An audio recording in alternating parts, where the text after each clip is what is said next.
It should be obvious by now. Donald Trump has basically one way to go about things. He needs to be dominant. It's kind of funny because he's so pathetic, but he knows that on some deep, dark level, and he's overcompensating.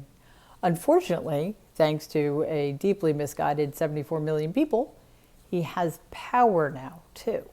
So he's using that power to do the only thing he knows how to do, whether it's with negotiations or trade partnerships or alliances. He has to be the one who always gets his way, who's always dominating. And this week in particular, we're seeing the disastrous consequences of that. Because the need to dominate, it also comes with a sense of entitlement and this extraordinary grievance. So, where did this come from?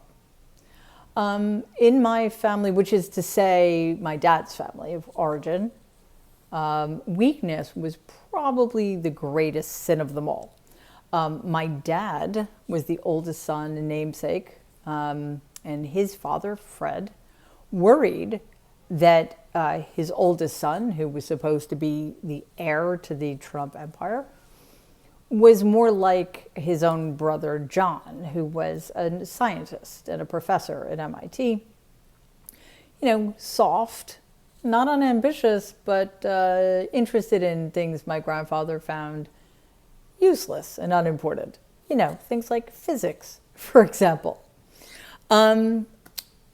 This kind of softness, in my grandfather's view, was absolutely unthinkable in his namesake and heir. And by the time my dad was 10, my grandfather's goal was to toughen him up. So, like most people who aren't paying attention to where they're going, he overcorrected.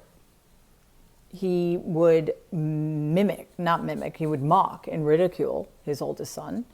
Whenever Freddy expressed the desire to do something outside of my grandfather's zone of interest, he was told that was stupid. Or he was told with contempt, what do you want to do that for? And every time this happened, my dad, who was a quite sensitive person, flinched. And that annoyed his father more. Fred hated it when Freddy screwed up, which was not hard to do considering it was never very clear what the rules were. But what he hated even more than that was when, after being taken to task by his dad, Freddy apologized. That was a completely unacceptable sign of weakness from a man who never believed he was wrong, who never took responsibility for anything, and who always blamed somebody else for his mistakes. So,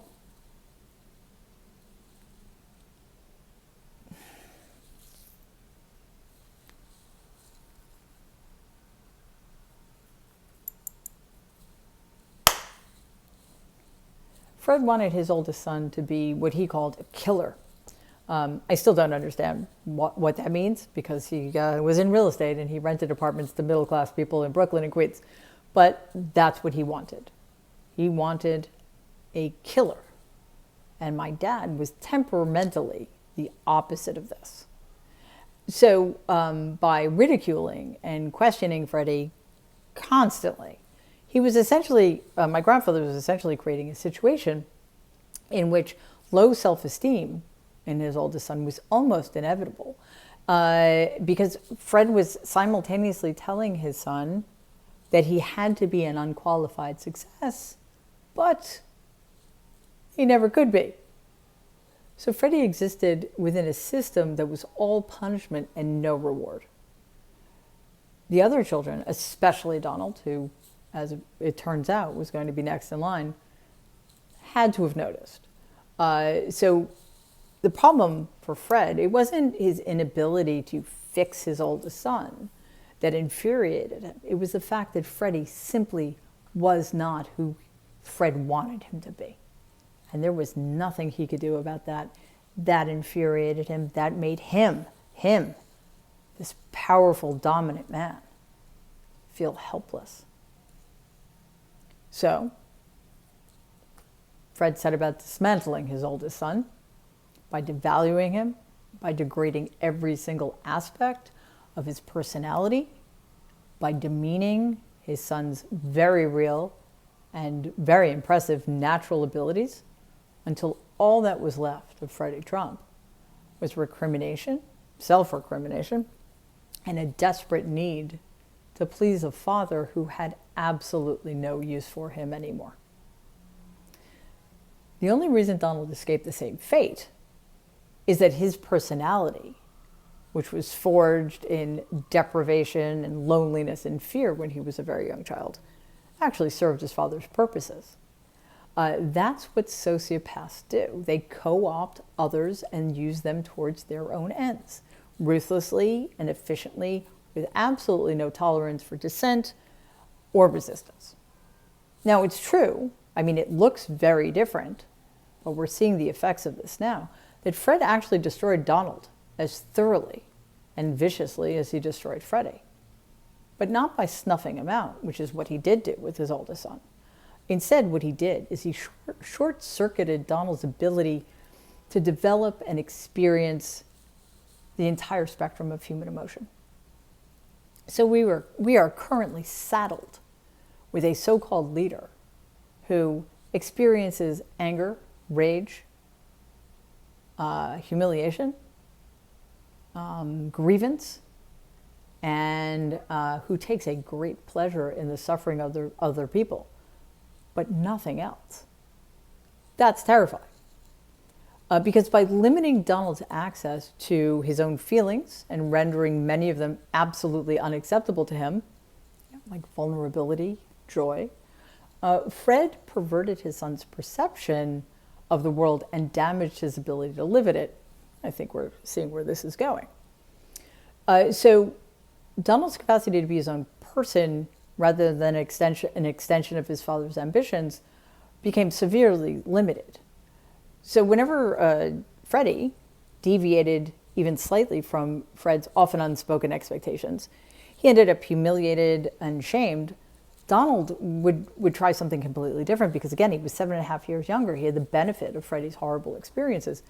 So he chose to ingratiate himself with his father by smashing through every single barrier that his older brother never even bothered to test because he wouldn't dare.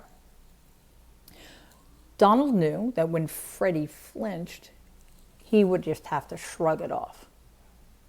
He would pretend and then actually get to the point where he didn't care about how my grandfather reacted to things.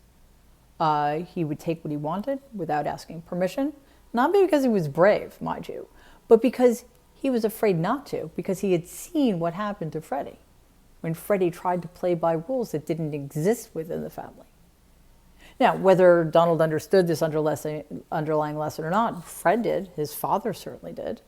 In family, as in life, there could be only one winner, right? We know that, family is a zero-sum game, which I've talked about in another video. So while Freddy kept trying and failing to do the right thing, whatever that was, and he often didn't know, Donald began to realize that there was nothing he could do wrong. So he stopped trying to be right or do the right thing.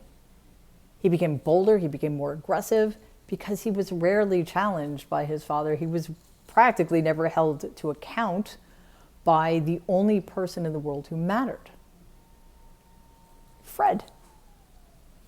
So, turns out that Fred liked what he perceived to be Donald's killer instincts, his attitude, even if it manifested as bad behavior, as long as that behavior redounded to Fred's benefit. So every single one of Donald's early transgressions was an audition, essentially, for his father's favor. As if he were saying, hey, look at me, I'm not like Freddy. I'm not sensitive, I'm not kind, I'm not generous. I'm your guy, I'm the killer. So by the time Donald hooked up with Roy Cohn, who is one of the most despicable people ever to live, think I could have been related to him. He was so despicable.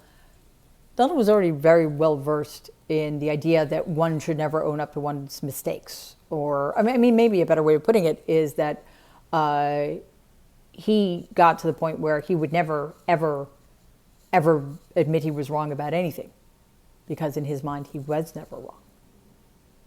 So Fred had already primed Donald to be drawn to men such as Cohn. As we've seen, Donald is now currently drawn to authoritarians like Vladimir Putin and Kim Jong-un, or basically anyone else who understands that all they need to do is flatter him and promise to enrich him.